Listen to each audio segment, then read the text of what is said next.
Doombreaker is back with Season 2 and better than ever, and because of it, it's time we recap everything about Season 1 to prepare ourselves to re-enter the world of Doombreaker. Make sure to stick around till the end because I have a question about one of the characters that I want to pose to readers of Doombreaker. Doombreaker starts with Zephyr, our main protagonist and the strongest member of humanity, but also the last surviving member of humanity, going up against Tartarus, the head of the demons, a god who was summoned to the human realm. Unfortunately, Zephyr can't defeat him. He's the last surviving, he's literally the last remnant of humanity, but he loses to Tartarus. But right before he dies, he's able to destroy Tartarus's arm. Zephyr's turned to dust, he's killed, but Tartarus is pissed. Tartarus has never been hurt in a fight before. So Tartarus asks the gods to turn back time so he can clean his own record and face Zephyr once again. With Zephyr back at his peak, they're gonna have one more rematch to clear Tartarus's record. But Zephyr, after being brought back in time and sent back 10 years with a bunch of additional perks from the gods to catch him back up to how he was before, he decides differently. He's not just gonna fight Tartarus again, he's going to save all the people that mattered to him, his friends and his lover and his teammates that all died in his first life, and save humanity. He wants to beat Tartarus, not just take off his arm, but kill him. So when Zephyr wakes up, he's back in the mining camp 10 years ago. He's a slave to the Temple of Light. The third parish is where they're currently at, and through a series of things that he remembers and combining some of the new perks that he got from the gods, like potions being more effective and being able to use his mana and temporarily shield off damage, he's able to use these things to climb through the ranks, save some people who died before, use their influence to join the hunting team, and he just gets stronger and stronger and stronger. He starts fighting more opponents, and eventually he meets Ned. Ned is our secondary protagonist, and in my opinion, the coolest character in the story. He was the instructor, the teacher, Zephyr's master in Zephyr's first life, but he was killed in Zephyr's first life after teaching him the Dragon King style martial arts. He was unfortunately killed, so now Zephyr wants him on his side. He meets him way earlier than he did in his first life to get him on his side. Unfortunately, Ned is a Tartarus worshiper. Tartarus worshippers are the ones who end up summoning Tartarus. They're the main antagonists of the story. There are 12 apostles and then the leader of Tartarus. Ned's master, Jinryong, is one of the 12 apostles, so he has so much influence. But Zephyr's able to trick Ned into trusting him instead. He tells Ned that he is his shadow disciple, and he's able to use the information about Ned's past to convince Ned that his master is actually going to betray him, and he's actually been lying to him, which is actually true. So Zephyr isn't even lying, but he's still able to twist the truth a little bit to get Ned on his side. Another way that Zephyr gets stronger is he's able to make connections, like with one of the nuns at the temple who's actually secretly like a monster trader, and he's able to use poisons that he learned from his friend Fade in the past as medicine. He's able to use these things to essentially become one of the strongest, if not the strongest person there. And he's able to use his best buddy Ned to infiltrate the Tartarus worshippers who are about to join the Temple of Light on this infiltration. They're about to do a raid of the Tomb of the Fallen Princess. The Tomb of the Fallen Princess is one of the 8 hardest trials in the entire world. They've tried this raid numerous times and failed numerous times. Lucius, who is in charge of the third parish of the Temple of Light, he's heading this operation. What he doesn't know is that most of the people on this operation, headed by his old friend Matthias, are actually Tartarus worshippers. And the original plan was that Ned was going to take the dragon heart, which is like the treasure waiting at the end of this Tomb of the Fallen Princess, and bring it back to his master, Jinryong. But Zephyr knows that's not going to end well for Ned. So instead, Zephyr and Ned, they tag team it. They're able to trick people and use the dungeon against the inhabitants and infiltrate the final boss room and immediately fight Eurydice. They skip all the mobs, they skip like the secondary boss guarding the boss room, and they just fight Eurydice. This is like an ancient princess who's like been hundreds and hundreds of years just like festering inside of this tomb. It's a hard fight. Eventually Zephyr has to pull out a trump card. He essentially curses the gods by almost drawing this taboo symbol, which pisses them off and they get him to stop, and they say, fine, we'll give you a bit more power. They win the fight. And Zephyr acquires the dragon heart, and Eurydice, who's now been like purged and she's about to die, right before she disappears forever, she's able to install the dragon heart, you know, like it's some kind of gear or something. She installs it into Zephyr and essentially tells him, go and find my descendant. Her descendant is Altair, Zephyr's previous lover in his first life. She gives Zephyr like this crystal that contains all the spells that she wants her descendant to learn, and one thing leads to another, and they're able to acquire a lot of really strong gear that's gonna help them later. Meanwhile, Lucius figures out that Matthias is a Tartarus worshiper because Ned and Zephyr ruined everything, and they end up fighting. And it's a close match because Matthias turns into a demon. Everybody dies inside of the raid except for like 3 people.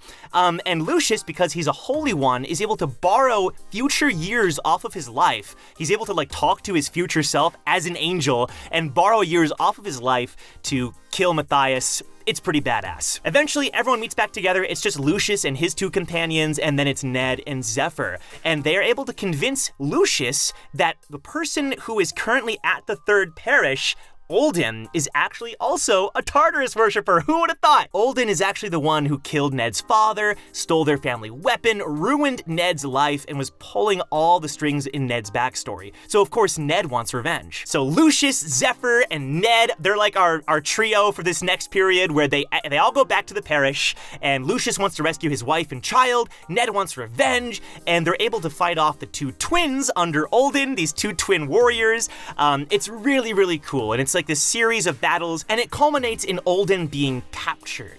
They bring Olden's head back. He's like a partial demon, so they're able to bring his head back as a kind of a trophy. Unfortunately, the head of the Tartarus worshippers enters Olden's head. It's the first time we ever meet him. We don't know his identity yet, but Zephyr knows. They hold this kind of bet, which results in them fighting, and we end up finding out, or Zephyr reveals to us, the audience, that the head of the Tartarus worshippers is actually Altair's brother, the prince, Polaris. So Altair being Zephyr's previous lover, the princess, and Polaris being her older brother, he is actually the head of the Tartarus worshippers, so pretty dramatic. So the next phase of the plan is that Lucius recommends Zephyr. Essentially, Lucius and Ned, they now trust Zephyr completely, right? Lucius especially is all in on the Zephyr train, and as is everybody pretty much. So he recommends Zephyr to his cousin Altair, and they make a trip to Altair's castle where she's holding like this like suitor tournament kind of thing. It's an excuse to like meet strong people for her own plans, and Zephyr meets his previous lover. He tells her that he's going to prove his worth to her and kill the blue dragon, which is purging